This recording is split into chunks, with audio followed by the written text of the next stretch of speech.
कभी सोचा है प्लेन चलाते समय पायलट को हवा में रास्ते का पता कैसे चलता है? आखिर पायलट के पास ऐसा क्या होता है जो हवा में रास्ते का पता चल जाता है?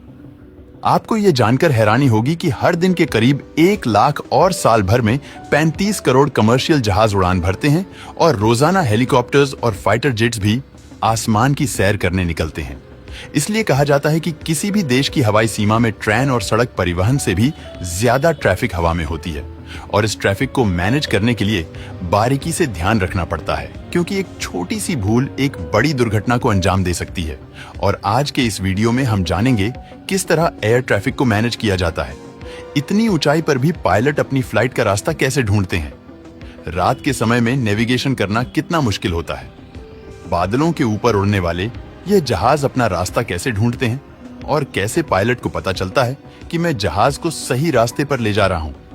तो देखिए, आज से 120 साल पहले जब एयरप्लेन की खोज की गई थी, तब शुरुआती दौर में रास्ता ढूंढने से लेकर सही लैंडिंग करवाने की जवाबदारी सिर्फ और सिर्फ पायलट के कंधों पर होती थी।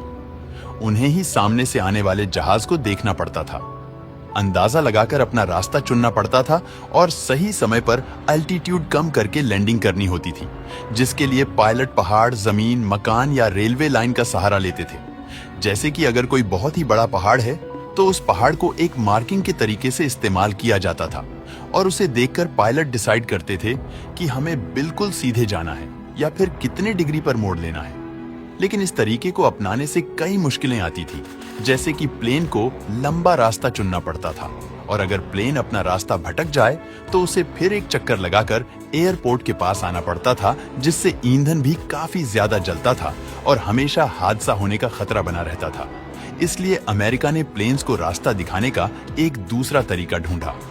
उन्होंने जहाज को रास्ता दिखाने के लिए कई जगहों पर बहुत बड़े एरो बना दिए। जमीन पर बने यह तीर इतने बड़े होते थे कि पायलट को 20,000 फीट की ऊंचाई पर भी दिख जाते थे।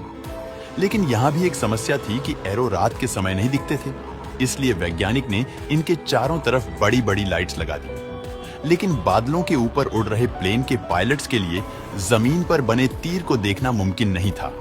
ऐसे में वक्त के साथ सिस्टम को अपग्रेड किया गया और रेडियो एंड रडार का इस्तेमाल होने लगा। साथ ही अब प्लेन के रास्ते की पूरी जिम्मेदारी भी पायलट पर नहीं रह गई। अब इस काम के लिए ट्रैफिक कंट्रोलर को जिम्मेदारी दी गई, जो एक कंट्रोल रूम में बैठकर पायलट को ये जानकारी देते रहते हैं कि एरोप्लेन की ऊंचाई कितनी रखनी है और किस रास्ते पर ले जाना है। और आज सभी कमर्शियल प्लेन रडार के साथ जीपीएस नेविगेशन का भी इस्तेमाल करते हैं। लेकिन ये रडार काम कैसे करता है? चलिए जानते हैं दोस्तों। रडार टेक्नोलॉजी में रेडियो वेव्स का इस्तेमाल किया जाता है, जिन्हें एटीसी यानी कि एयर ट्रैफिक कंट्रोल टावर से प्लेन की तरफ छोड़ा जाता है, जो प्लेन से टकराकर वापस आती है। और रेडियो के जाने और उससे टकराकर आने में जितना समय लगता है उसको कैलकुलेट करके उस प्लेन के बारे में पता लगाया जाता है, जिसके लिए इसमें antenna transmission, face lock loop और रिसीवर होता है। इसमें जो ट्रांसमीटर होता है उससे लगातार हर सेकंड रेडियो वेव्स निकलती रहती है, जो प्लेन से टकराकर वापस आती है तो उन्हें रिसीवर कैप्चर कर लेता है और फिर सिस्टम इन वेव्स के जरिए कैलकुलेशन करता है कि प्लेन की सटीक लोकेशन कहां पर है और यह कितनी स्पीड पर है। फिर यह डेटा रडार स्क्रीन पर शो होती है, जिन्हें एयर ट्रैफिक कंट्रोलर मॉनिटर करता रहता है और समय समय पर पायलट को गाइड करता रहता है। वहीं अब रडार के साथ जीपीएस नेविगेशन सिस्टम को भी शामिल किया गया है, जिसके जरिए फ्लाइट में बैठकर ही पायलट अपनी लोकेशन जान सकता है। अब दोस्तों, पायलट लोकेशन से तो पता चल गई, लेकिन प्लेन को कौन सी डायरेक्शन में ले जाना है, वह रूट कैसे तय होता है? तो इसके लिए पायलट जीपीएस नेविगेशन पर निर्भर रहता है।